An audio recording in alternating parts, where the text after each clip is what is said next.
नमस्कार दोस्तों, काफ़ी टाइम के बाद हम आप लोगों के साथ रूबरू हो रहे हैं और इस सेशन में हम कुछ क्वेश्चंस लेंगे और ये वो क्वेश्चन हैं जो बाकी लोगों के सवाल भी हो सकते हैं। तो मैं डायरेक्टली यहाँ पे क्वेश्चन को डिस्कस करता हूँ। ये क्वेश्चन मुझसे पूछा गया है, I am more depressed because I could not complete my target. तो एक स्टूडेंट हैं, इनका जो डिप्रेशन लेवल है वो काफ़ी बढ़ गया है और इन्होंने जो रीज़न बताया वो रीज़न ये बताया है कि इनके जो डेली के टारगेट हैं वो कंप्लीट नहीं हो रहे हैं। Only one subject completed for ESE and GATE civil. तो ये बेसिकली प्रिपरेशन कर रहे हैं सिविल ब्रांच से। तो इनकी जो ब्रांच है वो है सिविल। तो ये दोनों की एक साथ तैयारी कर रहे हैं, इंजीनियरिंग सर्विसेज एग्जामिनेशन की भी प्रिपरेशन कर रहे हैं और किसकी प्रिपरेशन कर रहे हैं, गेट की भी जो है।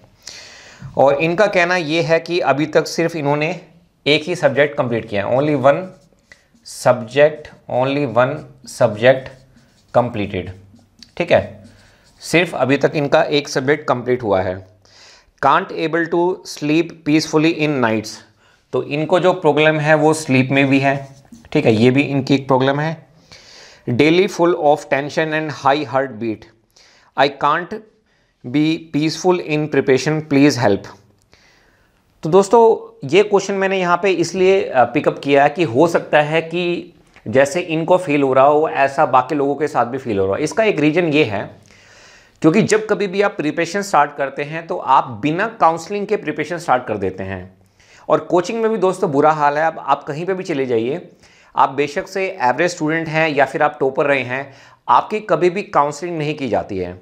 और इसलिए मैक्सिमम जो स्टूडेंट फेल होते हैं वो सिर्फ एक ही वजह से फेल होते हैं, वो होता है काउंसलिंग। एक्चुअली में होना क्या चाहिए, होना ये चाहिए कि जब कभी भी आप सपोज करो आप गेट की, आप सिविल ब्रांच से हैं, आप गेट की और ESE की कोचिंग लेने गए, तो सबसे पहले आपका एक डिटेल एप्लीकेशन फॉर्म होना चाहिए। उसमें होना चाहिए कि आप किस एरिया से बिलोंग करते हैं, आपने 10th कहाँ से की, 12th कहाँ से की, ठीक है, आपके जो बीटेक है उसमें कितने नंबर है, क्या आपको इंग्लिश में प्रॉब्लम आती है या नहीं आती है, क्या आपको एप्टीट्यूड में प्रॉब्लम आती है नहीं आती है। तो कम से कम इन कोचिंग वालों को एक एप्टीट्यूड एंड स्किल डेवलपमेंट का एक छोटा सा टेस्ट लेना चाहिए ताकि जो इंजीनियर्स पेपर देने वाले हैं उनका एक एप्टीट्यूड लेवल पता चले। एक बेसिक हल्का सा टेस्ट लेना चाहिए। तो सबसे बड़ी प्रॉब्लम यहाँ पे क्या है, सबसे बड़ी प्रॉब्लम ये है कि कोई भी किसी को यहाँ पे गाइड नहीं करता है। सिर्फ आप पैसे दो कोचिंग वालों को और वो आपको क्या करते हैं, वो आपको कोचिंग देना स्टार्ट कर देते हैं। लेकिन प्रॉब्लम कब आती है, प्रॉब्लम ये आती है कि टीचर तो देखो, अब कोचिंग में आपने पैसा दिया, टीचर तो बढ़िया पढ़ाएगा, ठीक है। अगर आप सोच रहे हो कि टीचर को सब्जेक्ट को 60 घंटे में ख़त्म करना चाहिए, ठीक है, तो वो 80 घंटे में 100 घंटे में भी कर देंगे, वो आपको 100% सेटिस्फाई करके भेजते हैं। लेकिन प्रॉब्लम क्या आती है, प्रॉब्लम ये आती है कि आपकी कभी काउंसलिंग तो हुई नहीं है, आपको कभी बताया ही नहीं गया कि किस तरह से तैयारी करनी है। ये सबसे मेन प्रॉब्लम आती है। अब मैं डायरेक्टली आपके क्वेश्चन पे आता हूँ। तो आपने कहा कि अभी तक मेरा जो है वो सिर्फ एक सब्जेक्ट कंप्लीट हुआ है, किसके लिए, ESE के लिए और गेट के लिए।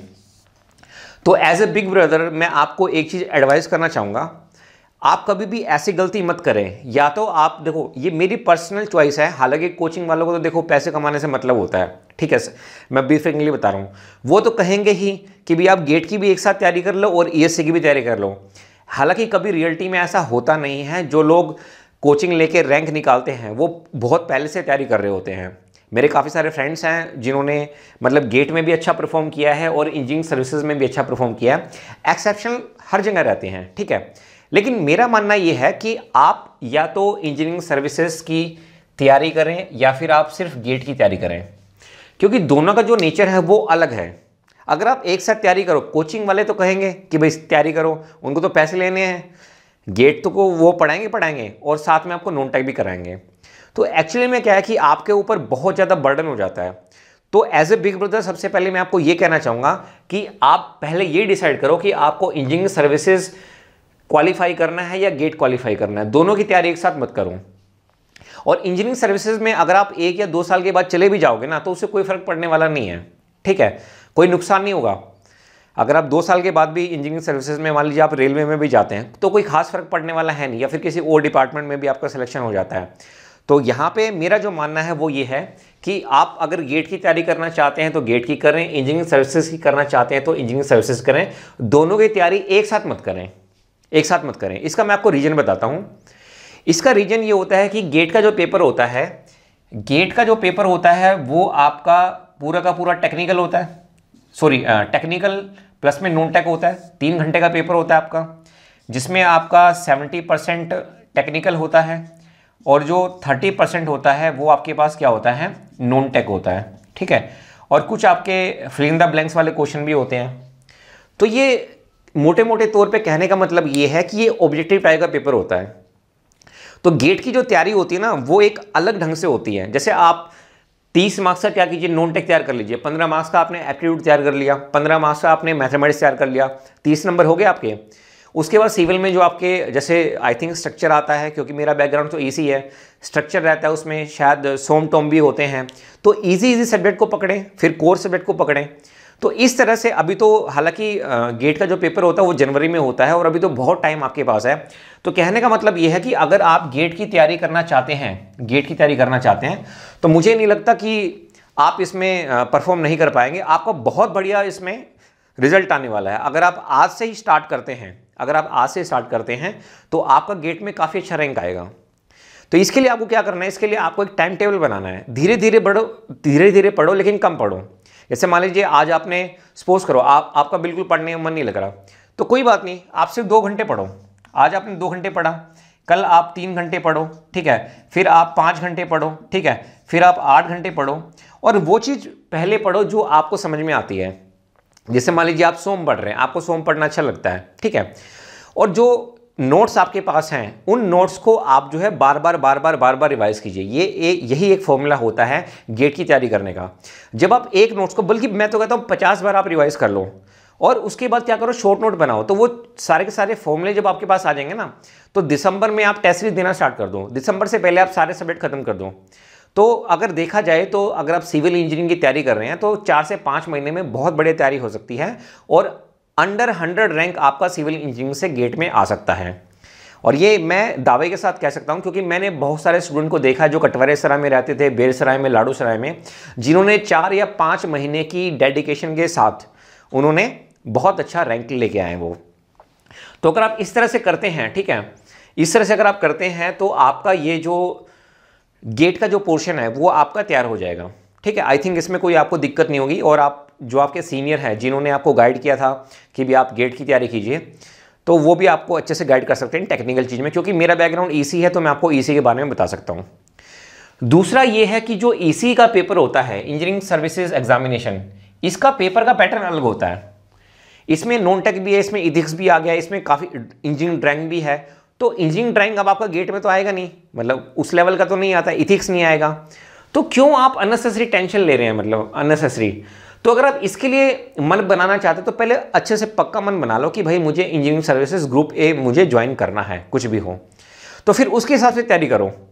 और इसमें क्या होता है, इसमें फिर आपको पेपर लिखने के लिए भी आता है, तो उसकी अलग से आपको प्रैक्टिस करनी पड़ेगी, उसकी अलग से आपको टेस्ट सीरीज ज्वाइन करनी पड़ेगी। तो मेरा जो मानना है ना, मैक्सिमम जो मेरा टीचिंग एक्सपीरियंस रहा, तकरीबन 11 साल हो गए मुझे इस टीचिंग फील्ड में, तो मैंने तो यही देखा कि बच्चों को जो प्रॉब्लम आती है वो यही आती है, वो दोनों चीज़ें करते हैं। एक मेरा स्टूडेंट है, अभी वो करंटली लाडू सराय में रह रहा है पिछले 8 साल से। पिछले 8 साल से उसका गेट में एवरेज परफॉर्मेंस है और सिर्फ एक बार उसका जो है प्री निकला है इंजीनियरिंग सर्विसेज का। उसका रीजन यही है, वो कभी गेट में घुस जाता है, कभी वो इंजीनियरिंग सर्विसेज की तैयारी करने लग जाता है, कभी उसका पढ़ने में मन नहीं लगता है। तो एनर्जी को है ना 10 जगह डिवाइड करने के बजाय ना एक जगह लगाओ, ठीक है। अब आप क्वालिफाई करोगे, ज्वाइन तो एक ही चीज़ करोगे ना, या तो आप गेट के थ्रू पीएसयू में जाओगे या एमटेक करोगे, या फिर आप जो है इंजीनियरिंग सर्विसेज में जाओगे, किसी भी डिपार्टमेंट में जाओगे। तो दोनों काम एक साथ मत करो, ठीक है। सिलेबस बहुत ज़्यादा हो जाएगा, टेक्निकल हो जाएगा, फिर आपको इसको गेट में मैथ भी पढ़ना है, आपको मैथमेटिक्स पढ़ना है, नॉन टेक है, और फिर इसके इंजीनियरिंग सर्विसेज के। तो मतलब ये कोई मजाक थोड़ा ना, मतलब इतना सारा सिलेबस, इंसान है आप, भगवान तो है नहीं कि इतना सारा सिलेबस जो है आप कर लेंगे, इसलिए डिप्रेशन आता है, ठीक है। तो पहले मेरा एज ए बिग ब्रदर मेरा मानना ये है कि आप डिसाइड कर लो कि आपको इंजीनियरिंग सर्विसेज का पेपर देना है या फिर ये देना है। और मेरी अगर बात मानो, अगर आपके पास प्रॉपर गाइडेंस है, आपका कोई सीनियर ऑलरेडी सर्विसेज में है, तो आप इसकी तैयारी करो, क्योंकि वो आपको अच्छे से गाइड करेगा प्रीलिम्स के लिए, इंटरव्यू के लिए, और जो मेंस में लिखने के लिए जो आपके पास आता है, ठीक है, वो आपको अच्छे से गाइड करेगा। लेकिन अगर आपके पास गाइडेंस की कमी है, क्योंकि मार्केट में मैंने देखा है सिर्फ वही इंसान आपको अच्छे से गाइड कर सकता है जो ऑलरेडी सर्विसेज में है, क्योंकि उसने पेपर देके देखा है। ये कोचिंग वालों को मतलब वो आपको कभी भी रियल प्रैक्टिकल चीज़ नहीं बता सकते, ठीक है। तो अगर आपका कोई सीनियर है, कोई जानकार है जिसने एग्ज़ाम निकाला है, अगर वो आपको अच्छे से गाइड कर सकता है तो डायरेक्टली आप इस पे जाओ, ठीक है। नहीं तो आप पहले गेट की तैयारी करो, उसमें जो टेक्निकल चीज़ है ना, गेट की जब तैयारी होती है तो उसमें टेक्निकल बहुत अच्छे से तैयार हो जाता है। तो एक साल जब अच्छे से तैयार हो जाएगा तो अगले साल जब आपका गेट में बढ़िया रैंक आ जाएगा, कोई पीएसयू वगैरह ज्वाइन कर लो, ठीक है, आपका कॉन्फिडेंस लेवल भी बढ़ जाएगा, सैलरी भी आने लग जाएगी, अच्छी जगह पर आप रहोगे, फ्लैट व्लैट मिल जाता है, और उसके बाद फिर आराम से तैयारी करो। इंजीनियरिंग सर्विसेज किसने मना किया है? आपके पास बहुत टाइम है इंजीनियरिंग सर्विसेज के लिए, और एक साल में बहुत बढ़िया रैंक आएगा, बहुत अच्छा डिपार्टमेंट आपको मिल जाएगा। तो आपको क्या करना है, अपनी लाइफ का एक साल इन्वेस्ट करना है, ठीक है, क्योंकि दोनों का सिलेबस बहुत ज़्यादा है। दोनों जगह पे हाथ पैर मारोगे तो मतलब फिर कुछ नहीं मिलेगा, ना तो ये मिलेगा ना ये मिलेगा। तो क्योंकि आप सिविल इंजीनियरिंग से हैं तो पहले आप टेक्निकल तैयार करें, पहले आप गेट में अच्छे से मास्टरी करें, और गेट में जब रैंक आ जाए तो उसके बाद आप कहाँ पे जाएं, इंजीनियरिंग सर्विसेज पे आप जाएं। अच्छा, दूसरी बात, डिप्रेशन, अगर सिर्फ आप इसमें से भी किसी एक को चूज़ कर लेते हो ना, तो ये मेरा मानना है कि आपका जो डिप्रेशन लेवल है वो 50% तक कम हो जाएगा। कितना? 50% तक। और अगर आप चाहते हैं कि भाई और कम हो जाए, तो फिर आप जो है कम से कम सुबह आप जो है योगा और मेडिटेशन आप स्टार्ट कर दीजिए। इन दोनों में से कोई एक चीज़, योगा और मेडिटेशन, ठीक है। बेशक से 15 मिनट कीजिए, ठीक है, सुबह उठते ही आप योगा कीजिए, लेकिन इसका जो असर है वो आपको इमीडिएट नहीं मिलेगा। इसका असर जो है वो आपको इमीडिएट नहीं मिलेगा। आप डायरी में नोट करते रहिए कि आज पहले दिन आपको क्या फील हुआ, दूसरे दिन आपको क्या फील हुआ, और ये मेरा आपसे वादा है कि आफ्टर 90 डेज 90 दिनों के बाद आपका जो चेहरे की मुस्कान है वो पूरी की पूरी बदल जाएगी। मतलब आपका एनर्जी लेवल बदल जाएगा सिर्फ इस 15 मिनट की योगा से। यूट्यूब पे बहुत सारी वीडियो हैं, कोई भी मतलब जो नॉर्मल मतलब घर पे आप कर सकते हैं, छत पे आप कर सकते हैं, सिर्फ 15 मिनट। लेकिन इसमें इमीडिएट आपको रिजल्ट नहीं मिलेगा, आपको जो रिजल्ट मिलेगा वो मिलेगा तकरीबन 90 दिन के बाद, और इसके जो रिजल्ट आएंगे वो एक्स्ट्रा ऑर्डिनरी रिजल्ट आपके पास आएंगे। और अगर आप चाहते हैं कि आप मेडिटेशन करना चाहते हैं तो मैं आपको एक मेडिटेशन का नाम बताता हूं जो कि फ्री है। उस मेडिटेशन का नाम है हार्टफुलनेस। क्या नाम है? हार्टफुलनेस। तो इनकी एप्लीकेशन भी है, आप ऑनलाइन ट्रेनर से जो है बुक कर सकते हैं, तो वो आपको मेडिटेशन सिखाएंगे। तो ये चीज़ें आप अपने डीएनए में ले आइए, योगा और मेडिटेशन, ठीक है। बहुत सारी मेडिटेशन है, यही नहीं, क्योंकि मैं ये इसलिए रेफ़र कर रहा हूँ क्योंकि मैं ये खुद कर रहा हूँ पिछले 10-11 साल से। जब से मैं टीचिंग फील्ड में आया हूँ मैं इस मेडिटेशन को फॉलो कर रहा हूँ, और बहुत बहुत ही ज़्यादा फ़र्क मिलता है, ठीक है। लेकिन वही है कि इमीडिएट इफेक्ट आपको नहीं मिलेगा, उसके लिए टाइम लगेगा, 2-3 महीने 3 महीने तो कम से कम आपको यहाँ पे देने पड़ेंगे, ठीक है। तो आई थिंक ये जो आपकी प्रॉब्लम थी काफ़ी हद तक ये आपकी क्लियर होगी। उसके बाद जैसे आपने कहा कि भाई you are not able to sleep peacefully in nights, ठीक है। तो जब आपकी ये सारी टेंशन, जब जो मेन आपकी जो प्रॉब्लम है जिसकी वजह से ये सब कुछ हो रहा था, जब ये दूर हो जाएगी तो आपकी जो टेंशन दूर हो जाएगी, आप अच्छे से सो भी सकते हैं, ठीक है। और पॉसिबल हो तो गर्म पानी करके, थोड़ा सा मतलब बाल्टी में गर्म पानी करके उसमें थोड़ा सा नमक डाल के उसमें थोड़ी देर आप पैर जो है वो अपने धो के और फिर आप सोने के लिए जाइए। और जब आप सोने के लिए जाइए तो जिस भी आप भगवान को मानते हैं ना, बेशक से प्रेयर करो, ठीक है। जिस भी भगवान को आप मानते हैं तो उसका नाम लेके आप सो जाइए। और जब कभी भी आप बेड पे सोने जाते हैं ना, तो ये जो मोबाइल होता है इसको बेड पे मत रखिए, इसको सामने टेबल पे रखिए। तो ये भी बहुत, हालांकि स्लीप के ऊपर मैंने काफ़ी किताबें पढ़ी हुई हैं, एक तो ये चीज़ है। अच्छा, तो मोस्ट प्रोबेबली आपका ये जो क्वेश्चन है ये ख़त्म हो गया। बस मैं एक चीज़ आपको यहाँ पे और बताना चाहूँगा। ये तो चलो आपने रीजन बता दिया। तो जो डिप्रेशन होता है, डिप्रेशन के बहुत सारे रीजन हो सकते हैं, ठीक है। जो डिप्रेशन जो वर्ड है इसके बहुत सारे रीजन हो सकते हैं। जैसे एक मेरा फ्रेंड था, वो उसके घर में काफ़ी प्रॉब्लम चल रही थी, तो उसने मुझे बताया कि भाई मतलब ऐसे ऐसे टेंशन है। तो मैंने क्या किया, मैंने उसको कोई एडवाइस नहीं की, मैं उसको सिंपली लेके गया रोहतक, हरियाणा में रोहतक में एक इंस्टीट्यूट है, स्टेट, आई थिंक उसका नाम है state institute of mental health. तो रोहतक में है ये स्टेट इंस्टीट्यूट, ये आपको हर स्टेट में मिल जाएगा, state institute of mental health.